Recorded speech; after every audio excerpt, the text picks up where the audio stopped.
qu'est-ce que c'est beau.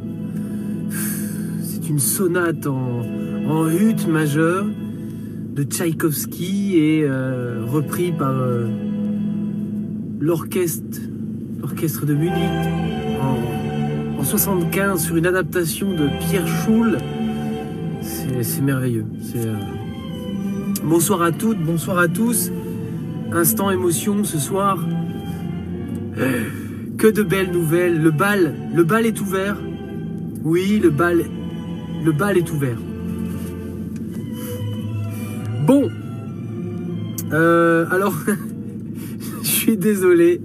D'habitude, là, on a pris l'habitude avec Nairobi de rappeler en fait ce qu'on a le droit de faire. On a le droit de filmer les policiers, car ceux qui ne souhaitent pas, policiers gendarmes, hein, ceux qui ne souhaitent pas être filmés, eh bien, ont des cagoules pour garder leur anonymat. Voilà, on a le droit. Et puis normalement, je rappelle aussi ce que les policiers ont le droit, enfin surtout n'ont pas le droit de faire en cas de contrôle pour des questions des questions sanitaires, voilà, Covid et autres. Mais je ne les ai point imprimés ce soir. Donc oui, effectivement, je mérite une petite claque, juste une petite claque. Bien évidemment, vous venez d'arriver, bienvenue à tous. Partagez, merci. Voilà, bon, c'est normal, on le rappelle, on le rappelle. Non, Nairobi, ne fais pas la tête, n'envoie pas tous ces visages colériques. Oui, nous commettons tous des erreurs, oui, personne n'est parfait. Oui, ça fait beaucoup, je sais, ça fait beaucoup. Mais en même temps, qui me paye pour faire ça? Qui verse un seul centime ce soir pour avoir, je vais pas dire la chance, parce que du coup on n'a pas toutes les infos, mais qui me paye, qui nous paye? Personne, nous faisons ça, voilà. C'est une profession de foi, voilà, c'est ça, c'est un sacerdoce, oui. Mais on le fait parce qu'on est motivés, voilà, tous ensemble.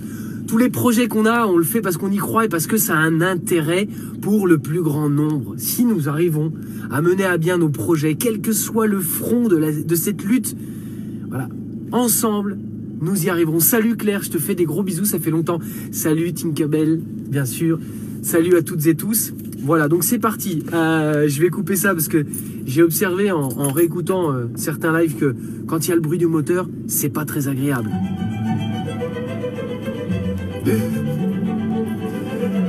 SNCF, les masques sont obligatoires, certainement obligatoires pour les passagers. 100% de TGV promis cet été. Oui, comment la SNCF se prépare après le confinement? Eh bien tout de suite notre rubrique revue de presse, France Info et Figaro. Donc, on commence tout de suite. À nous de démontrer que prendre le train n'est pas un danger pour sa santé personnelle. On va mettre le paquet là-dessus. C'est vital pour nous, a indiqué le PDG de la compagnie ferroviaire lors de son audition au Sénat mercredi. Ça rigole pas, et le mec il est auditionné, tu sais que... il doit se faire dessus, Tu parles, qu'est-ce qu'il en a à foutre? Comment? Ouais, on se voit tout à l'heure au repas, y a pas de souci. Ouais, bon, on va mettre le paquet, nous, ce qui nous importe, c'est qu'il y ait des trains, et là, surtout, c'est la santé de nos passagers. Oui, la santé aussi de notre économie, bien évidemment, oui. Oui, le reste, on s'en connaît. Oui, il y aura des masques, il y aura tout. Tout sera mis en œuvre. Les distances de sécurité, oui, tout sera respecté jusqu'à ce que les gens montent dans le train. Alors, moins de 3 mois après la plus longue grève de son histoire, qui lui a coûté près d'1 milliard d'euros. Vilain gilet jaune. La SNCF est à nouveau en grande partie à l'arrêt, frappée en plein fouet par la crise du coronavirus. Ah là, saloperie de gilet jaune. Et un peu, Vous avez déjà complètement détruit l'économie. Et là, non, l'économie se portait bien avant les gilets jaunes, bien évidemment. C'est bien à cause d'eux, le mal est ici. Et alors là, ça nous remet une tournée gratos avec le coronavirus. Franchement, mais est-ce que vous croyez? Non, on a toujours bien géré. Voilà, mais avec ces 2 événements, je suis désolé. Non, c'est pas de la faute des financiers. Non, c'est pas de la faute du fait qu'il n'y ait plus d'argent dans les caisses de l'État et que du coup, on a plutôt mis l'argent aux actionnaires et qu'on a pu mis dans le service public et qu'on a privatisé tout ce qu'il y avait après. Non, arrêtez. C'est de la faute des gilets jaunes et du coronavirus, c'est tout. Est-ce que vous avez bien compris? C'est dit dans le Figaro, je suis désolé, il faut lire entre les lignes. Bon, calmons-nous. Respirons. Le jour d'après, C'est donc aussi du côté des trains que ça se passe. Le trafic ferroviaire devrait reprendre petit à petit d'ici cet été. Après le déconfinement, nous allons voir une remontée progressive de l'offre pour accompagner le déconfinement partiel ou le déconfinement allégé. À partir du 11 mai, a expliqué Jean-Pierre Farandou, le PDG de la SNCF, lors de son audition au Sénat. Attention, un confinement allégé. Ah là, expliquez-moi la définition du confinement allégé. Où est le panneau? Quel panneau? Mon panneau? Mais il est là mon panneau. C'est de ça dont tu parles? Non mais je sais pas, non. Il faut être précis dans vos commentaires. Hein. Salut Jimmy. Salut Nadine. Alors, cette reprise du trafic devra s'accompagner de nouvelles précautions sanitaires. Ah bah tu m'étonnes. Ouais. A-t-il insisté? Parce que quand même, il est préoccupé. Hein. À commencer par le port des masques. Aussi faudra-t-il en avoir, mais bon, c'est comme ça. Qu'il veut obligatoire pour tous les passagers. Attention! Il faut vraiment que le port du masque soit obligatoire pour les transports publics, a-t-il martelé. Interrogé sur la possibilité que la SNCF puisse distribuer elle-même des masques aux voyageurs, le dirigeant se dit opposé à cette option. Tu m'étonnes, ça coûte un pognon de dingue cette affaire. La SNCF ne peut pas prendre sur ses épaules la distribution de masques à toute la population française, enfin, a-t-il répondu. Hein, comme si toute la population française prenait le train. Ah bah alors, ça se saurait, non? Enfin bon. Coronavirus. Les enfants doivent-ils aussi porter un masque? Le port du masque n'est pas recommandé de manière systématique pour les enfants, indique le sinistre de la santé.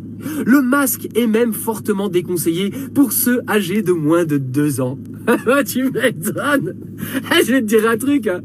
Même pour ceux qui ont 3, 4 ans, 5 ans, ça va être compliqué. Hein. Bah bon, je dis ça, je suis pessimiste. Hein. Non mais on le sait. Voilà. De plus en plus de Français sortent désormais équipés d'un masque pour lutter contre la propagation du Covid-19. Mais qu'en est-il des enfants? Invité à s'exprimer sur la réouverture progressive des écoles à partir du 11 mai, le sinistre de l'éducation nationale, Jean-Michel Blanquer, a apporté une réponse plutôt évasive sur le sujet. C'est bien, oui, il est souvent très évasif. Hein. Nous n'excluons pas que les enfants portent des masques lors de leur retour à l'école, a-t-il indiqué sur France 2 mardi. Attention. Interrogé par France Info, le ministre de la Santé, donc l'autre, Saint-Véran, précise que le port de masque n'est pas recommandé de manière systématique pour les enfants. Si les parents le souhaitent, ils peuvent toutefois les équiper à condition que les petits tolèrent le masque.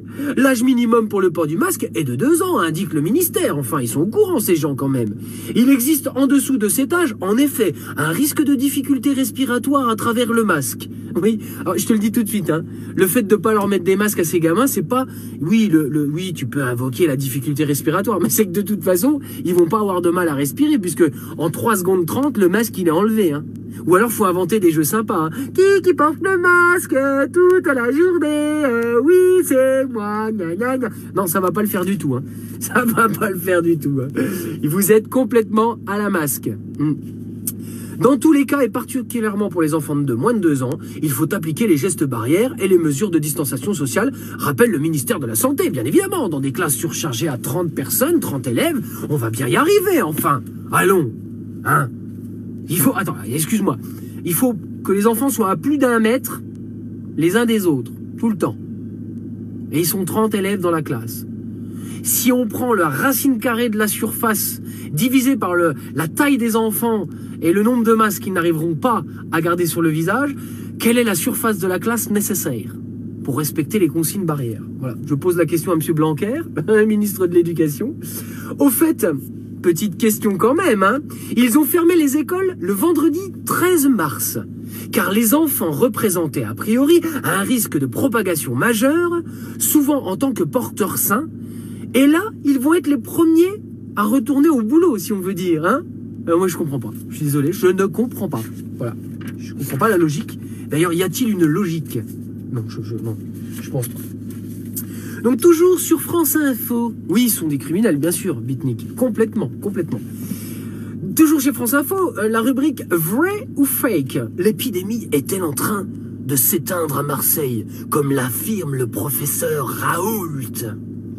Dans une vidéo, le professeur Didier Raoult a affirmé que l'épidémie de Covid-19 était sur le point de finir à Marseille, dans les Bouches-du-Rhône. Parce qu'il y a un autre Marseille quelque part, mais on ne sait pas où. L'épidémie serait-elle en train de disparaître à Marseille, Bouches-du-Rhône? C'est ce qu'a assuré le professeur Didier Raoult dans une vidéo, l'évolution de l'épidémie. Pour nous, l'épidémie est en train de disparaître progressivement, explique-t-il ainsi. Mais pour certains scientifiques, le médecin marseillais tire des conclusions trop hâtives à partir d'une courbe représentant le nombre de personnes testées positives dans la cité. Est-ce que vous avez une coupure là? C'est bon? Vous êtes toujours là? J'ai parlé du professeur Didier. Alors, je vais vous lire ce qui se passe, mais il y a un petit message qui apparaît sur mon écran ici, là, et qui me dit « Tentative de mise en pause de votre vidéo ». Donc là, je ne sais pas ce qui se passe. Oui, oh, petit symbole, oh, émoticône, oh, c'est dingue cette affaire. C'est bon, coupure, oui? Ah bah écoutez, ça n'est pas la première. Ça a craché. Ah, ça veut dire quoi, Nairobi, quand ça crache? Coupure à nouveau. Oh! J'attends ou qu'est-ce que je fais? Est-ce que je coupe? Moi, je m'en fous, hein. J'ai plein de trucs à faire. On continue ou pas? Oui, on est là. On est là. On est là. Ok, alors c'est parti. Donc, je continue. Faut peut-être pas que je prononce le nom du professeur. On va l'appeler comme ça, d'accord? Hein? Ça vous va? Hein? Coquinou va. Bah oui. Complotiste de mes deux. Enfin bref. Attention, il a dit que l'épidémie était en train de disparaître progressivement. Hein, les mots sont importants. Mais pour certains scientifiques, le médecin marseillais tire des conclusions beaucoup trop hâtives. Hein, à partir d'une courbe représentant le nombre de personnes testées positives dans la cité phocéenne, Marseille, Dijon, France, Europe, Monde. Système solaire, univers. Hein. Indicateur subjectif. Les personnes positives, ce n'est pas un bon indicateur parce que c'est un indicateur subjectif qui dépend de qui vous allez tester. Le chiffre qu'il faut que l'on regarde, c'est le chiffre le plus sûr, qui est le nombre de personnes qui arrivent en soins intensifs, explique Jean-Stéphane Dersin du CNRS. Un coup d'œil à cette courbe suffit à comprendre que le coronavirus atteint un plateau dans les Bouches-du-Rhône, mais existe toujours bien. Voilà, donc on ne sait pas si c'est un fake ou vrai. En fait, ils disent simplement, non, mais en fait, il n'a rien dit d'autre que c'était en train de progressivement disparaître. C'est pas que c'était déjà disparu. Mauvaise langue. Oh, qu'est-ce qu'ils sont vilains, je les déteste. Le Figaro. Attention, c'est du lourd, hein. Les pays du G7 travailleront ensemble à la rouverture de leur économie. Oh, qu'on est sauvés. Oh oui, de l'économie, oui, s'il vous plaît. Oh. Les dirigeants des pays du G7 se sont engagés jeudi, c'est pas de la merde, lors d'une réunion en visioconférence. C'est pas un truc de pimpin, quoi. Hein. Ils étaient là. C'était un truc où, tu vois, comme dans les films, hein, tu vois, qu'est-ce qui se passe? Ouais, faut qu'on agisse, ok. Ouais, bah, on te capte pas très bien, Donald. Si, ça va, t'es revenu, c'est bon, quoi. Attention, ça rigole pas, là. C'est comme dans les films de James Bond, c'est un truc de malade. Hein. Eh ben, ils se sont engagés à travailler ensemble à la réouverture de leur économie paralysée par la pandémie du coronavirus. Alors ça, c'est la Maison-Blanche qui l'a annoncé, hein. C'est pas du pipeau, hein. Les dirigeants du G7 ont chargé leurs ministres de travailler ensemble pour préparer toutes les économies du G7 à rouvrir en sécurité et sur les bases qui permettront aux pays du G7, hein, au cas où on n'aurait pas compris, il y a 10 fois G7 dans l'article, de retrouver une croissance économique avec des systèmes de santé plus résilients. Alors ça, c'est le mot en ce moment. Résilient, tu mets résilient dans tous tes discours. Et des chaînes d'approvisionnement dignes de confiance. Qu'est-ce que ça veut dire? On n'en sait rien. A écrit dans un communiqué l'exécutif américain. Voilà. God save America. Ok. Ou God bless, je sais pas. Coronavirus pour Manuel Valls. Ça n'a aucun sens aujourd'hui d'entrer au gouvernement. Alors peut-être que pour toi ça a eu un sens un jour, mais je peux te dire que nous, ça n'a jamais eu aucun sens que tu rentres au gouvernement, espèce de petite raclure de bidet. Voilà. Salut Émilie, je te fais des gros bisous. Hein, qu'Emmanuel Valls, c'est une racleur de bidet. Oui, on va lui mettre une culotte sur la tête, un slip, et on va lui dire, oh, qu'il est vilain. Oh là là, mais oui, qui va le dire que c'est une sale petite pourriture. Oh bah oui, hein, les tentatum temporis. L'ancien Premier ministre, soutien d'Emmanuel Macron, un peu en retard, mais quand même, il l'a fait quand il fallait, a estimé jeudi que ça n'avait aucun sens d'entrer au gouvernement d'union nationale. Il n'a pas encore senti le mouvement. Hein. L'ancien Premier ministre Manuel Valls, grand soutien d'Emmanuel Macron, ça n'a pas de sens d'entrer. Mais attention, aujourd'hui, ils sont malins. Il leur faut 4 phrases où ils disent la même chose, mais à la fin, ils rajoutent « aujourd'hui », alors que la France est en pleine guerre contre le coronavirus. Hein? Si je comprends bien, on irait chercher des gens qui sont bien partis, qui sont partis très loin. L'une à New York, l'ancienne ministre sarkozyste Nathalie Kosciusko-Morizet, et l'autre à Barcelone. Honnêtement, je pense que tout cela est indécent à ce niveau-là. Oh là là, bien sûr, a affirmé sur RMC l'ancien socialiste. Mais a-t-il été un jour socialiste? C'est rigolo, les mots sont rigolos, j'adore. Parti en vain en 2018 à la conquête de la mairie de Barcelone, où il est aujourd'hui conseiller municipal. Pardon. On est en pleine guerre contre le coronavirus. La pandémie est là. On n'en est pas sorti. On n'est pas sorti du confinement. Et les uns les autres, on se pousserait le col en disant « Et moi ?» ça ne fait aucun sens, a ajouté l'ancien député apparenté La République En Marche. Espèce de petite raclure, va. Oh putain, mais c'est pas possible, toi. Mais comment tu peux te regarder en face? Non, tu ne le fais pas d'ailleurs. Tu as brisé toutes tes glaces à la maison. Hein.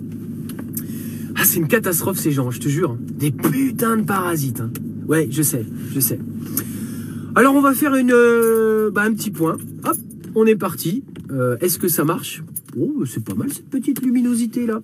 Alors, revue Twitter de Nairobi, merci encore à toi pour ce formidable travail de synthèse et d'extraction du pur jus de ce qui se fait. Ils sont drôles les gens, qu'est-ce qu'ils sont drôles, j'adore. C'est même indécent. Voilà, point de vue. Confinos politique. Les gens de droite, ils font du télétravail en marketing digital dans leurs 160 mètres carrés et ils se mettent à tweeter que les profs doivent se sacrifier pour la nation parce que chlamydia et jus d'orange font du bruit à la maison. Alors attention, gala, titre, Brigitte Macron influente. Elle aurait mis son grain de sel concernant la date de réouverture des écoles. Une femme de poigne. Alexis Corbière a lui tweeté « Le Parlement n'est pas consulté, le conseil scientifique non plus, ni les enseignants, les personnels ou les parents d'élèves. Mais grâce à Gala, on sait que Brigitte Macron a joué un rôle influent sur la décision. Les délices de la Ve République. » Merci à toi Alexis.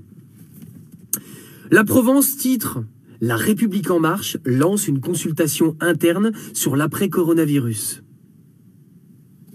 Stanislas Guérini tweet « Nous avons tous un rôle à jouer dans la construction de l'après. Dans ce contexte, je propose aux adhérents de la République En Marche de mener une réflexion sur notre avenir en commun. » L'avenir en commun, j'adore. Saloperie, les petits libéraux de merde. Alors moi j'ai retweeté. Hein. Et ceux qui sont pas adhérents à la République En Marche, vous fermez tous vos gueules, c'est ça hein? On se fout de notre avis, c'est ça? Pas de soucis, Stan. On te le criera dans la rue, notre avis sur l'après. Hashtag manifestation, confinement jour 31, le jour d'après. Look, Oxy34 a tweeté « Si demain le port du masque est obligatoire, c'est la fin des barbus. » LOL. The end. C'est la fin. Nawak a tweeté « Bon, ça suffit cette pandémie, c'est trop long. C'est quand la scène finale avec les ambulances, les voitures de flics, New York, les gyrophares allumés, les blessés conduits dans les hôpitaux et Bruce Willis sortant d'un nuage de fumée avec plein d'égratignures. » Ouais, on l'attend tous, hein, cette happy end.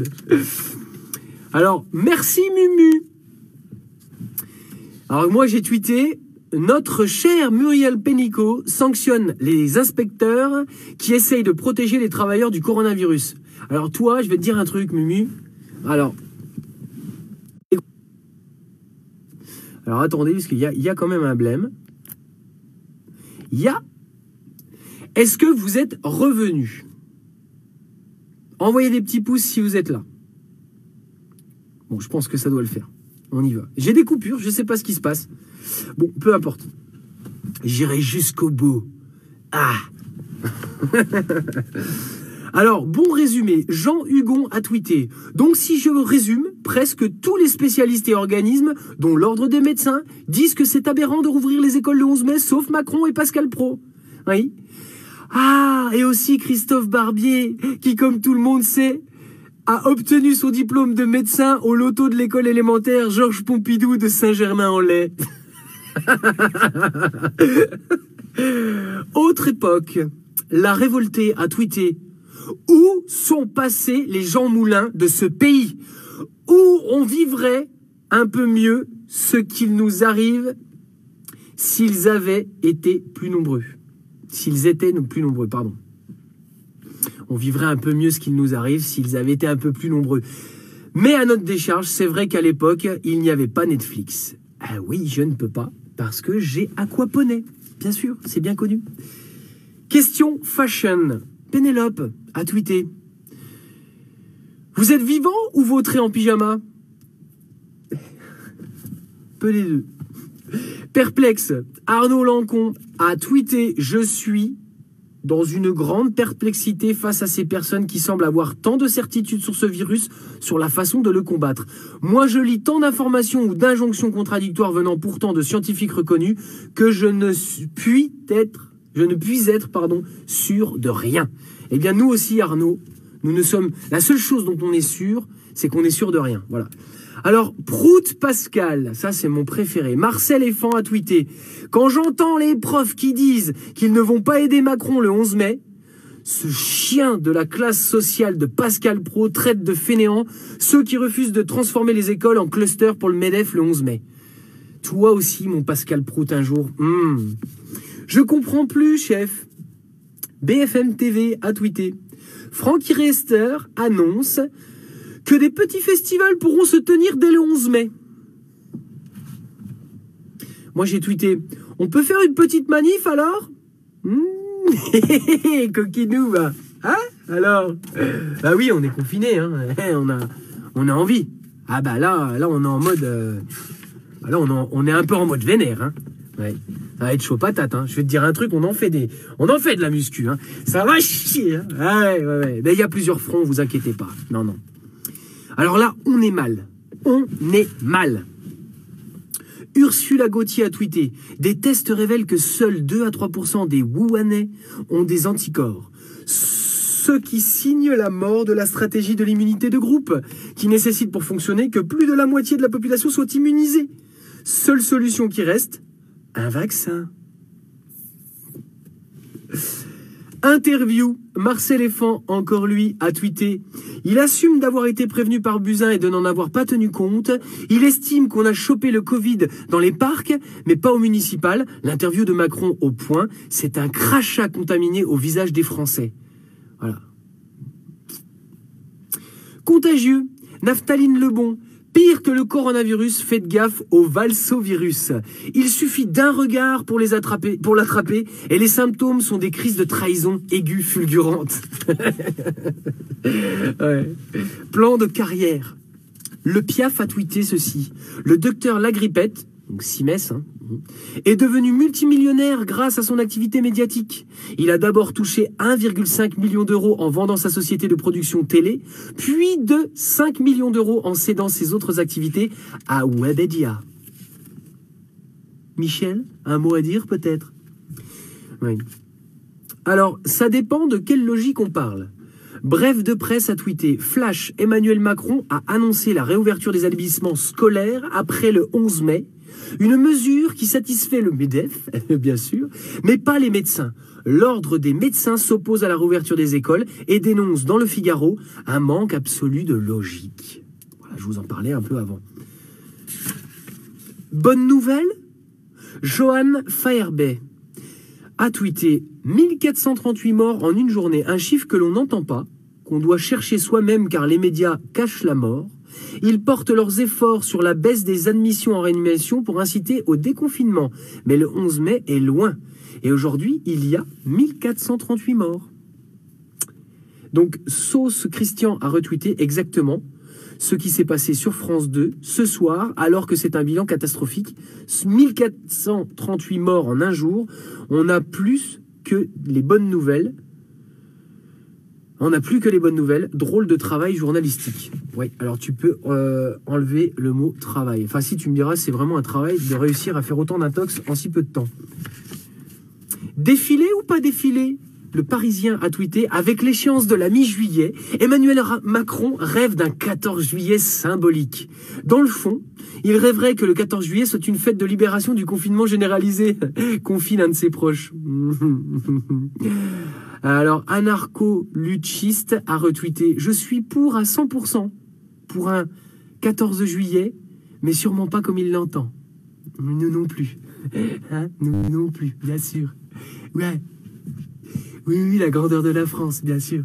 Ouais, on va faire ça. Ensemble. Solidarité à géométrie variable. Younous Omarji a tweeté « Il s'est trouvé une majorité au Parlement européen pour refuser que soit mutualisée la dette émise pour lutter contre les conséquences du Covid-19. L'histoire retiendra que le Parlement européen non plus n'a pas répondu au devoir de solidarité attendu, notamment avec les Italiens. Ne vous inquiétez pas, on s'en souviendra aussi. » Le Gorafi a tweeté « Manuel Valls écope d'une amende pour non-respect du confinement après avoir dormi sur le paillasson d'Emmanuel Macron. » Aïe, aïe, aïe. Petit coquin, va, hein, Manu? Ouais. Alors, on est parti pour le petit poème avant de vous laisser. Donc, comme d'habitude, hein, au revoir à ceux qui vont quitter cet espace. Et puis, à tout de suite pour les autres. Oula, il n'y a pas de lumière, là, hein, du coup. Alors, ça s'appelle Le bal est ouvert. C'est le bal des faux culs depuis bien trop longtemps. On les a tellement vus au repas des puissants faire de belles annonces et venir au secours des pauvres qu'ils défoncent sans pitié ni amour. C'est le bal des lèche-culs comme Manuel Valls. Franchement, on n'en peut plus de ces putes qui valsent sur les plateaux télé, au gros titre des journaux, politiques vérolés, copains des libéraux. Oui, c'est le bal monté des mensonges de toutes pièces. Tous ces chiffres erronés, la peur que l'on déverse aux grandes heures d'écoute, tous ces millions de gens glorifiant coûte que coûte notre gouvernement. C'est le bal des planqués derrière leurs petits écrans. Ces people engagés aux abonnés absents quand le peuple dans la rue se faisait défoncer. On les a jamais vus venir nous épauler. Oui, c'est le bal perdu au milieu des décombres. Comme ces balles disparues, combien on en dénombre. Fermeture de bistrot pour tout aseptiser. Version 2.0, cette belle société. Le bal trappe aux connards sera bientôt ouvert. Il n'est jamais trop tard pour faire marche arrière. Entrez en résistance. Et de notre devoir, c'est au bal que l'on danse et qu'on écrit l'histoire. À bientôt les amis, à demain. Et puis bien évidemment, hein, voilà. C'est important. Oui, je ne l'ai pas réécrit, hein, je l'utilise chaque